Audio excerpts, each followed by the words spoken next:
quite dramatic.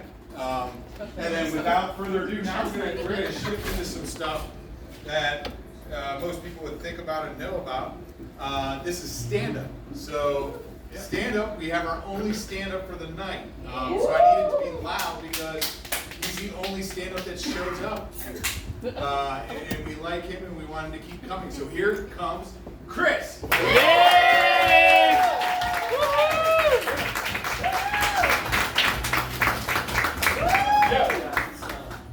Been a few months since I've been here. Where's my stool? Oh, My stool. right behind you, right behind you. There we go. It's improv. Yeah, so, but yeah, it's fun to be back. It's been a few months since I've been here, so it's a great crowd. Thanks for everybody coming out. Hope you guys had a good 4th. I recently went on a date with a woman. Actually, yeah, when I told the story at work, I got an applause. So, you know, no applause. Okay, all right, that's fine. So, but yeah, I went on this date with this woman, and a few minutes into the date, she tells me, I took all back roads to get here. I'm like, we're downtown Pittsburgh, a city that's laid out on a triangle surrounded by 3 rivers.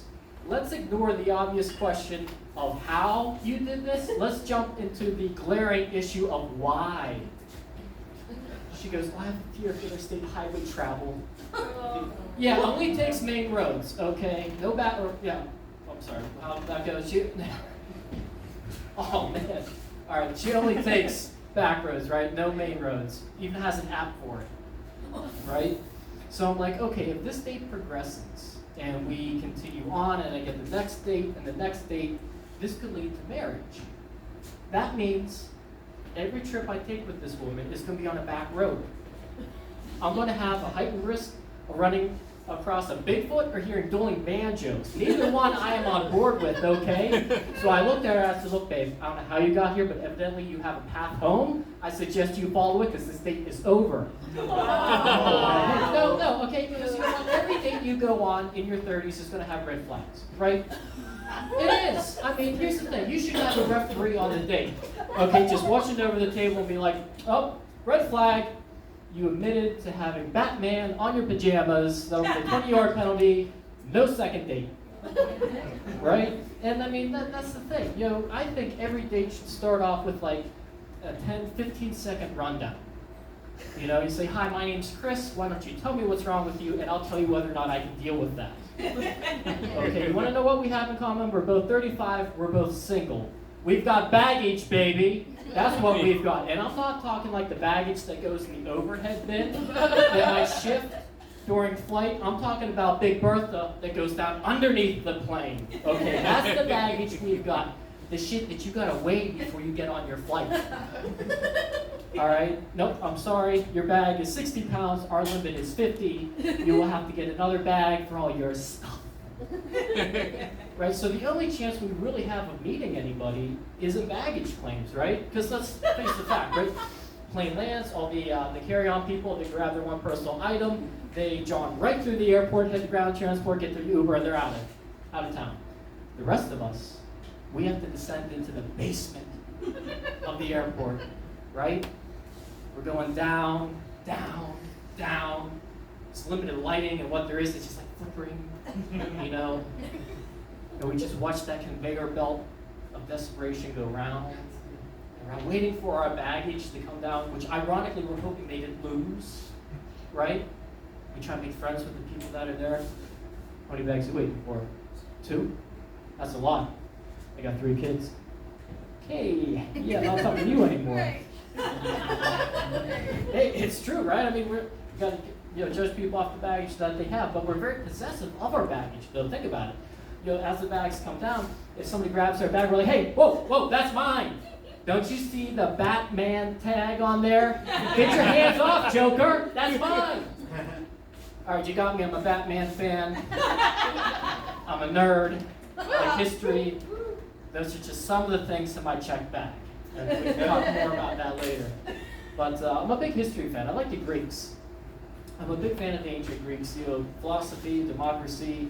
You know, but I think the Greeks were like, you know what we want to be known for? We conquered the world.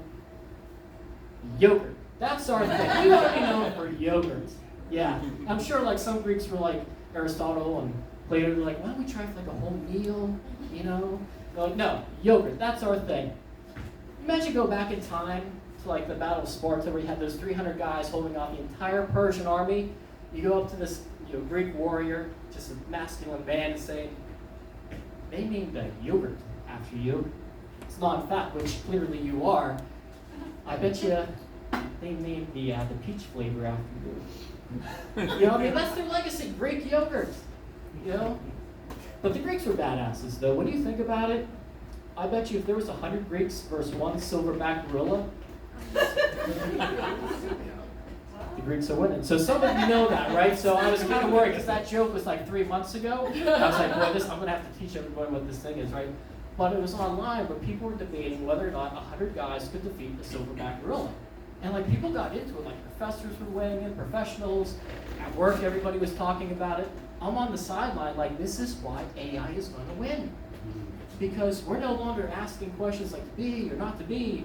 We're saying, could 100 dudes named Chad kick the ass of a silverback gorilla? And the sad truth is no. Okay, I'm sorry, Chad's out there tonight. But 100 of you, you're getting your ass kicked. You're going to be too worried trying to live stream it, like getting a selfie. FOMO! Click, But if you had like 100 Odysseus's, maybe even just 10, that silverback is getting its ass kicked, right? Odysseus was legendary. Think about this, right?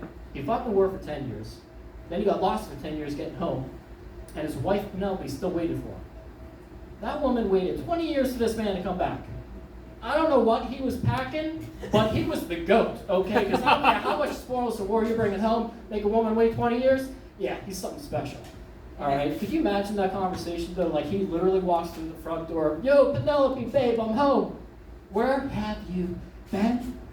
Helen and Menelaus have been back from Troy for 10 years. Babe, it was a rough trip, okay? I don't need this right now. I don't want an argument. I just want to relax. All right, you don't know what the hell I went through. My boat sank.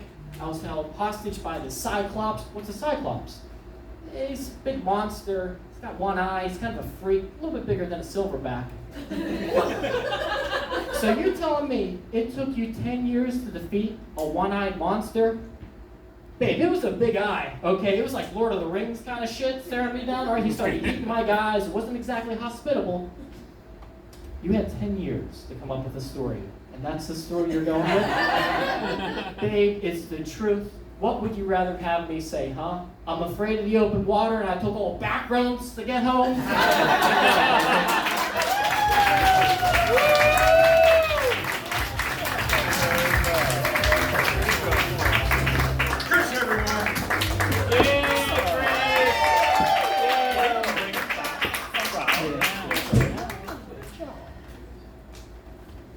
All right, here.